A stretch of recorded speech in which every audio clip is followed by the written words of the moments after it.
कि तुम कत्ल करते हो तो कुछ नहीं होता, मैया भी भरते हैं तो हो जाते हैं बदनाम। और आज आप जो बाबा भीमराव अंबेडकर का बनाया हुआ संविधान है, जिसमें अनुसूचित जाति और जनजाति को बाबा साहब ने सामाजिक रूप से, आर्थिक रूप से, शैक्षणिक रूप से ऊपर उठाने के लिए जिसको उन्होंने संविधान में प्रावधान किए, आप उसको चेंज करने जा रहे हो। आज से 20-25 साल पहले इस देश ही नहीं दुनिया का 73वां कैपिटलिस्ट स्वर्गीय रामविलास पासवान हुआ करते थे।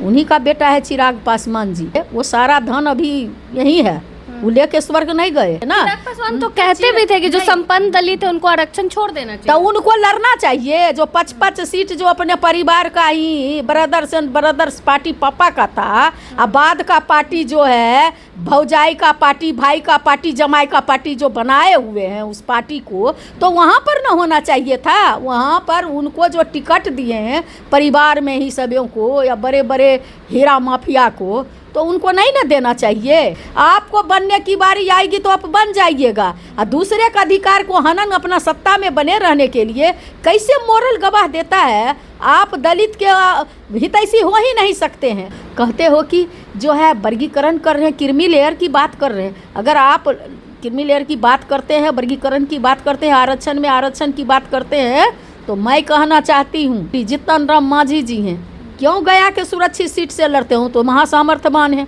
उनको तो जनरल सीट से लड़ना चाहिए। वो तो स्वागत कर रहे सुप्रीम कोर्ट के फैसले का। मैं वही न कर रही हूँ, उनको इस्तीफा देना चाहिए ना। इस्तीफा आप दे दीजिए, जनरल सीट से चुनाव लड़िए। कई सीट खाली हुई है, बहुत सारे लोग गए हैं एमपी जीत के, वहाँ से आप लड़िए ना। चिराग जी जब अपने परिवार को, चाचा को कौन हाल किए, तो बाकी दलित का कौन हाल होगा, तो अनुमान लगाने की चीज। आरक्षण में वर्गीकरण के सुप्रीम कोर्ट के फैसले के बाद जो है चुनावी सरगर्मियां तेज हो चुकी हैं। लगातार जो है विपक्ष कह रही है कि ये आरक्षण खत्म करने की सोची समझी साजिश है। इन्हीं सब मुद्दों पे बातचीत करेंगे। हमारे साथ राजद की एमएलसी हैं डॉक्टर उर्मिला ठाकुर जी। मैम, कैसे देखती है सुप्रीम कोर्ट के फैसले को? कोटा के अंदर कोटा कभी सुने हैं कि तुम कत्ल करते हो तो कुछ नहीं होता, मैया भी भरते हैं तो हो जाते हैं बदनाम। इसी कोटा के अंदर कोटा की बात, जब महिला आरक्षण बिल लाया गया था, बाबू लालू प्रसाद यादव जी कहे थे कि जो 33% आरक्षण की बात इस देश में हो रही है, इसमें आप तय करो। जो नरेंद्र मोदी कहें कि हम महिला को 33% देंगे आरक्षण, जो 29 कौन कहता है 39 के भी पार्लियामेंट के चुनाव तक में नहीं लागू होने वाला है।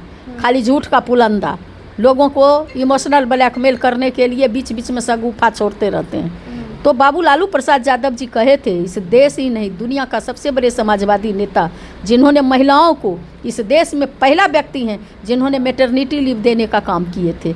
33% आरक्षण जो है उन्होंने, जब पंचायती राज का चुनाव हुआ 2000 में, तो उन्होंने महिलाओं को आरक्षण देने का काम किए, और बाकी लोग 17% आरक्षण दे के 50% का राग अलापते हैं। तो बाबू लालू प्रसाद यादव जी कहे, और इस बात के लिए जाने जाते हैं कि महिला आरक्षण का लालू जी ने विरोध किया। हाँ, लालू जी विरोध किए। विरोध इस बात का किए कि आप जो 33% आरक्षण दीजिएगा माननीय देश का प्रधानमंत्री, तो आप तय करो कि ओबीसी के महिला का आप कितना देंगे, अल्पसंख्यक का महिला कितना देंगे, और दलित महादलित का महिला जो अनुसूचित जाति और जनजाति के महिला को कितना देंगे, पिछड़ा अति पिछड़ा की महिला को कितना देंगे। तो ये जब तक कोटा में कोटा तय नहीं करेंगे, तो उधर हो गया कि बाबू लालू प्रसाद यादव विरोध कर रहे हैं। और आज आप जो बाबा भीमराव अंबेडकर का बनाया हुआ संविधान है, जिसमें अनुसूचित जाति और जनजाति को बाबा साहब ने सामाजिक रूप से, आर्थिक रूप से, शैक्षणिक रूप से ऊपर उठाने के लिए जिसको उन्होंने संविधान में प्रावधान किए, आप उसको चेंज करने जा रहे हो।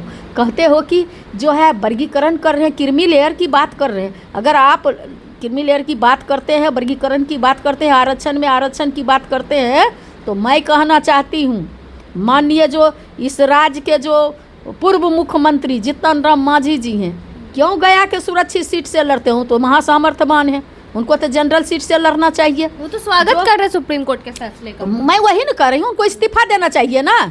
इस्तीफा आप दे दीजिए, जनरल सीट से चुनाव लड़िए। कई सीट खाली हुई है, बहुत सारे लोग गए हैं एमपी जीत के, वहाँ से आप लड़िए ना।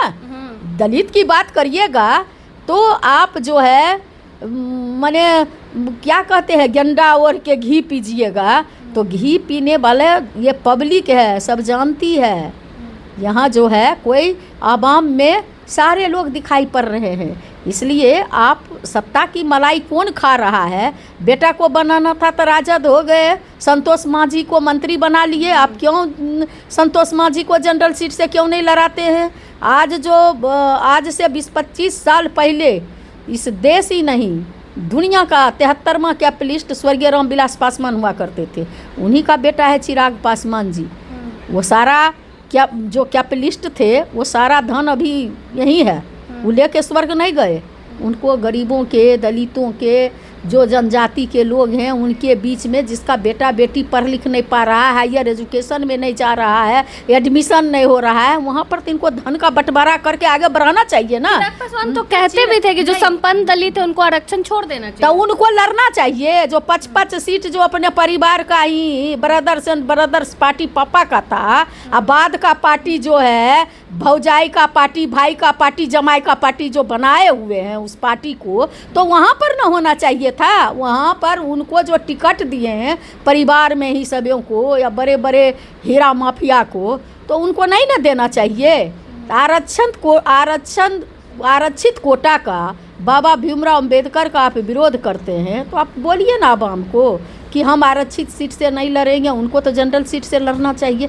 आपको बनने की बारी आएगी तो आप बन जाइएगा, और दूसरे का अधिकार को हनन अपना सत्ता में बने रहने के लिए कैसे मोरल गवाह देता है? आप दलित के हितैषी हो ही नहीं सकते हैं। और जहाँ तक बीजेपी का सवाल है, तो बीजेपी कभी दलित को देखना पसंद करेंगे? कभी? वो तो बिरला, टाटा, डालमिया, बजाज, गोयनका, अडानी, अंबानी की पार्टी है। वो तो चाहेंगे कि दलित का आरक्षण खत्म हो जाए, वो चाहेंगे पिछड़ा वर्ग का आरक्षण। आज देखिए ना, बाबू लालू प्रसाद यादव जी का जब राजपाट था, आदरणीय इस राज्य की पहली महिला मुख्यमंत्री जब राबड़ी देवी बनी थी, तो उस समय वो कहते थे बाबू लालू प्रसाद यादव जी, जो मेधा सूची से आएगा वो मेधा सूची में जाएगा, जो आरक्षण से आएगा आरक्षण में जाएगा। लेकिन आज क्या हो रहा है?